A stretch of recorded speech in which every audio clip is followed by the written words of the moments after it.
أعوذ بالله من الشيطان الرجيم. بسم الله الرحمن الرحيم.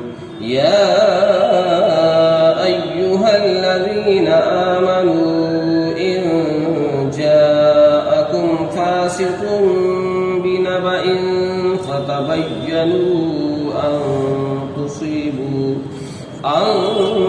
تصيبوا قوما بجهالة فتصبحوا على ما فعلتم نادمين. ترجمہ: اے ایمان والو، اگر آئے تمہارے پاس کوئی گناہگار خبر لے کر تو تحقیق کر لو، کہیں جان نہ پڑو کسی قوم پر نادانی سے، پھر کل کو اپنے کیے پر پچھتانے لگو. خلاصہ تفسیر: اے ایمان والو، اگر کوئی شریر آدمی تمہارے پاس کوئی خبر لائے جس میں کسی کی شکایت ہو تو بدون تحقیق کے اس پر عمل نہ کیا کرو، بلکہ اگر عمل کرنا مقصود ہو تو خوب تحقیق کر لیا کرو. کبھی کسی قوم کو نادانی سے کوئی ضرر نہ پہنچا دو، پھر اپنے کیے پر پچھتانا پڑے. معارف و مسائل. آیت کا شان نزول. اس آیت کے نزول کا واقعہ ابن کثیر میں بحوالہ مسند احمد یہ نقل کیا گیا ہے کہ قبیلہ بنی المستلق کے رئیس حارث بن زرار بن ابی ذرار، جن کی صاحبزادی حضرت جویریہ رضی اللہ عنہا بنت حارث امہات المومنین میں سے ہیں، یہ فرماتے ہیں کہ میں رسول اللہ صلی اللہ علیہ وسلم کی خدمت میں حاضر ہوا تو آپ نے مجھے اسلام کی دعوت دی اور زکوٰۃ ادا کرنے کا حکم دیا.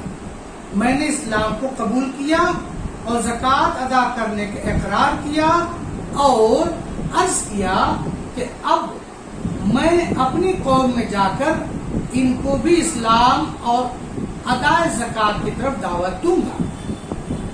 جو لوگ میری بات مان لیں گے اور زکوٰۃ ادا کریں گے میں ان کی زکوٰۃ جمع کر لوں گا اور آپ فلاں مہینے کی فلاں تاریخ تک اپنا کوئی قاصد میرے پاس بھیج دیں تاکہ جو رقم زکوٰۃ کی میرے پاس جمع ہو جائے اس کو اس پہ سپرد کر دوں. پھر جب حارث نے حسب وعدہ ایمان لانے والوں کی زکوٰۃ جمع کر لی اور وہ مہینہ اور تاریخ جو قاصد بھیجنے کے لیے طے ہوئی تھی گزر گئی اور آپ کا کوئی قاصد نہ پہنچا تو حارث کو یہ خطرہ پیدا ہوا کہ شاید رسول اللہ صلی اللہ علیہ وسلم ہم سے کسی بات پر ناراض ہیں، ورنہ یہ ممکن نہیں تھا کہ آپ وعدے کے مطابق اپنا آدمی نہ بھیجتے. حارث نے اس خطرے کا ذکر اسلام قبول کرنے والوں کے سرداروں سے کیا اور ارادہ کیا کہ یہ سب رسول اللہ صلی اللہ علیہ وسلم کی خدمت میں حاضر ہو جائیں. ادھر واقعہ یہ ہوا کہ حضرت صلی اللہ علیہ وسلم نے مقررہ تاریخ پر ولید بن عقبہ رضی اللہ عنہ کو اپنا قاصد بنا کر زکوٰۃ وصول کرنے کے لیے بھیج دیا تھا، مگر ولید بن عقبہ رضی اللہ کو راستے میں یہ خیال آیا کہ اس قبیلے کے لوگوں سے میری پرانی دشمنی ہے، کہیں ایسا نہ ہو کہ یہ مجھے قتل کر ڈالے. اس خوف کے سبب وہ راستے ہی سے واپس ہو گئے اور رسول اللہ صلی اللہ علیہ وسلم نے جا کر یہ کہا کہ ان لوگوں نے زکوٰۃ دینے سے انکار کر دیا اور میرے قتل کا ارادہ کیا. اس پر رسول اللہ صلی اللہ علیہ وسلم کو غصہ آیا اور حضرت خالد بن ولید رضی اللہ کو کی سرکردگی میں ایک دستہ مجاہدین کا روانہ کیا. ادھر یہ دستہ مجاہدین کا روانہ ہوا، ادھر سے حارث میں اپنے ساتھیوں کے حضور صلی اللہ علیہ وسلم کی خدمت میں حاضری کے لیے نکلے. مدینہ کے قریب دونوں کی ملاقات ہوئی. حارث نے ان لوگوں سے پوچھا کہ آپ کن لوگوں کی طرف بھیجے گئے ہیں؟ ان لوگوں نے کہا کہ ہم تمہاری طرف بھیجے گئے ہیں. حارث نے سبب پوچھا تو اس کو واقعہ ولید بن عقبہ کے بھیجنے کا اور ان کی واپسی کا بتلایا گیا. اور یہ کہ ولید بن عقبہ نے رسول اللہ صلی اللہ علیہ وسلم کے سامنے یہ بیان دیا ہے کہ بنی المصطلق نے زکوٰۃ دینے سے انکار کر دیا اور میرے قتل کا منصوبہ بنایا۔ حارث نے سن کر کہا قسم ہے اس ذات کی جس نے محمد صلی اللہ علیہ وسلم کو رسول برحق بنا کر بھیجا ہے، میں نے تو ولید بن عقبہ کو دیکھا تک نہیں اور نہ وہ میرے پاس آئے۔ اس کے بعد حارث جب رسول اللہ صلی اللہ علیہ وسلم کی خدمت میں حاضر ہوئے تو آپ نے فرمایا کہ کیا تم نے زکوٰۃ دینے سے انکار کیا اور میرے قاصد کو قتل کرنے کا ارادہ کیا تھا؟ حارث نے کہا کہ ہرگز نہیں، قسم اس ذات کی جس نے آپ کو پیغام حق دے کر بھیجا ہے، نہ وہ میرے پاس آئے نہ میں نے ان کو دیکھا۔ پھر جب وقت مقررہ وقت پر آپ کا قاصد نہ پہنچا تو مجھے خطرہ ہوا کہ شاید مجھ سے کوئی قصور ہوا جس پر حضور ناراض ہوئے، اس لیے میں حاضر خدمت ہوا۔ حارث رضی اللہ فرماتے ہیں کہ اس پر یہ سورہ حجرات کی آیت نازل ہوئی۔ بہوالا ابن کثیر اور بعض روایت میں ہے کہ ولید بن عقبہ حزب الحکم نبی المصطلق میں پہنچے۔ اس قبیلے کے لوگوں کو چونکہ یہ معلوم تھا کہ اس تاریخ پر حضور صلی اللہ علیہ وسلم کا قاصد آئے گا، یہ تعظیماً بستی کے باہر نکلے کہ ان کا استقبال کریں۔ ولید بن عقبہ کو شبہ ہو گیا کہ شاید پرانی دشمنی کی وجہ سے مجھے قتل کرنے آئے ہیں، یہی سے واپس ہو گئے اور جا کر حضور صلی اللہ علیہ وسلم سے اپنے گمان کے مطابق یہ عرض کر دیا کہ لوگ زکوٰۃ دینے کے لیے تیار نہیں بلکہ میرے قتل کے گھر پہ ہوئے۔ اس پر حضرت صلی اللہ علیہ وسلم نے حضرت خالد بن ولید کو بھیجا اور ہدایت فرمائی کہ خوب تحقیق کر لیں، اس کے بعد کوئی اقدام کریں۔ خالد بن ولید نے بستی سے باہر رات کو پہنچ کر قیام کیا اور تحقیق حال کے لیے چند آدمی بطور جاسوس کے خفیہ بھیج دیے۔ ان لوگوں نے آ کر خبر دی کہ سب لوگ اسلام اور ایمان پر قائم، نماز و زکوٰۃ کے پابند ہیں اور کوئی بات خلاف اسلام نہیں پائی گئی۔ خالد بن ولید نے واپس آ کر حضرت صلی اللہ علیہ وسلم کو یہ سارا واقعہ بتلایا۔ اس پر یہ آیت نازل ہوئی۔ بہوال ابن کثیر متعدد روایات کے خلاصہ ہے۔